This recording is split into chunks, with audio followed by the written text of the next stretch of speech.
Che ti è sembrato di questo numero di apertura? Io non ci ho fatto caso.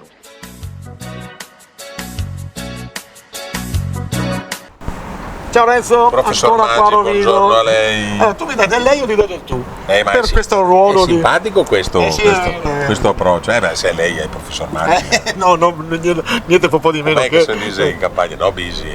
No busy. No busy, professor Maggi. Io c'avevo un amico che era molto strano, però era laureato, eccetera. E allora ogni tanto mi dice, Paromona. Paromona, però. Beh, in dialetto veneto è nota questa cosa. Sì. Toschei, demone, scarsea, fa sempre bene. Ah, bravo. Allora, Fiera di Rovigo. Fiera di Rovigo. Reduce dalla 798esima Fiera di Loreo, la terza più antica è la Fiera di Rovigo. Che ha superato, credo, 500 e passa. E quindi è una fiera importante. C'è ancora senso una fiera in un paese? Ecco, questa è un'osservazione intelligente, è un'osservazione che è legata al nostro territorio, perché non sono le fiere campionarie, le nostre sono le fiere legate all'agricoltura più che altro. Sì, e poi a piccoli paesi, piccoli comuni. Rovigo è un piccolo comune. Non diglielo a quelli di Rovigo, anche No, sei di Rovigo, però sono di Rovigo. quelli di Rovigo è una città piccolo di Rovigo. comune nel senso che è un comune Sì, capoluogo che ha 50.000 abitanti, quindi non è facile, è collegata all'evoluzione dei fattori di... Però insomma, dal punto di vista commerciale è sempre un elemento di richiamo. Sai qual è la cosa, anzi sa professore qual è la cosa interessante della fiera di Rovigo? Che collegate alla fiera ci sono tantissime iniziative di natura culturale, non politico ma di natura culturale, e quindi anche un po' cinematografiche, quindi abbiamo la città, il comune, mostre, presentazione di libri, e quindi è un modo per vitalizzare elementi che di solito da soli sarebbe difficile metterli insieme. Ecco, la fiera nel comune capoluogo ha questa tradizione.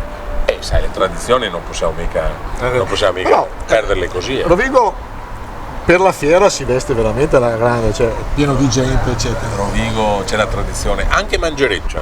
Però mi meraviglia che Rovigo, nonostante ci sia un'università che ormai funziona, anzi dobbiamo dare atto al CUR che sta facendo un bel lavoro e al nostro amico Diego Crivellari che sta facendo... magari facciamo uno sprizzetto con Crivellari. Ma lui viene volentieri, so che l'abbiamo già fatto con lui e sicuramente... Perché lui è un ottimo presidente del CUR. Però Rovigo è una delle città meno frequentate in Veneto, secondo me. Cioè io se giri la domenica a Rovigo, se non c'è la fiera c'è pochissima gente. Cioè, nonostante sia strategicamente in un posto abbastanza buono, nel senso abbiamo un hub del treno con Italo, abbiamo la ferrovia che in una traiettoria importante, Padova-Bologna, quindi l'università, ciò nonostante la città ha alcune mostre importanti come ecco, bravo. Roverella fa delle cose encomiabili. Questo è vero in parte, come ci siamo detti negli ultimi dei nostri anni di sprizzetto. Rovigo deve credere di più in se stessa, quindi deve anche diversificare. Per esempio, mancano gli elementi di attrazione. Un elemento di attrazione sono state le mostre organizzate dalla fondazione, perché Palazzo Roverella ha fatto delle mostre eccezionali, delle mostre eccezionali con grandissimi... Sul resto bisogna, perché il comune capoluogo non è un polo turistico, però i numeri crescono, per solo che crescono poco. Dovrebbe crescere. Sì, però come ti ripeto, io che sono l'uomo della provincia per eccellenza, quando vengo giù dal mio profondo delta e arrivo qua, c'è meno gente qua che a Taglio di Po, quindi non c'ha un appeal, un'attrattività di portare gente ed è un peccato. Forse giustamente mancheranno anche delle attrazioni. È il problema dei poli di attrazione, però mi consenta. Il problema non è Rovigo che ce n'è poca, e a Taglio di Po che ce ne sono tante. Taglio di Po, con la nuova amministrazione, è diventato un elemento di attrazione, al di là delle battute.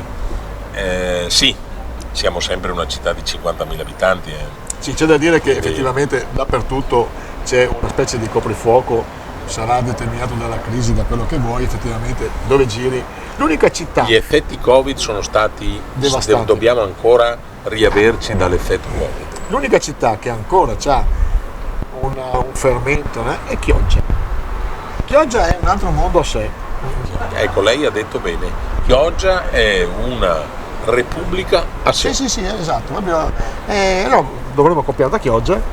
Ma sai perché, sa qual è, professore, una delle ragioni per cui Chioggia è così effervescente? Il fatto che ci sono tantissime iniziative in uno spazio piccolissimo.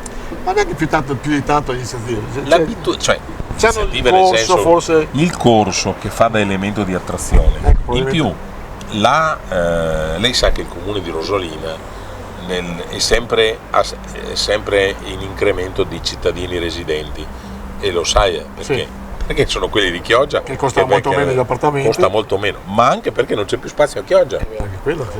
Poco spazio, quindi il prezzo delle aree salite, quindi comunque Chioggia è in inversione di tendenza. Purtroppo un po' tutto il Veneto le residenze sono calate. Rovigo è andata su di 50.000 abitanti, bisognerebbe incrementare questa forse è una pecca dell'amministrazione, perché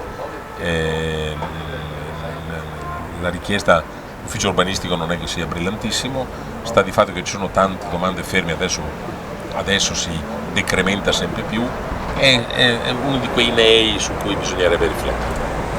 Vabbè, e quindi Fiera di Rovigo Professor Maggi, ce la gustiamo così. Ce la gustiamo, e il prossimo spritz lo potremmo farlo su una...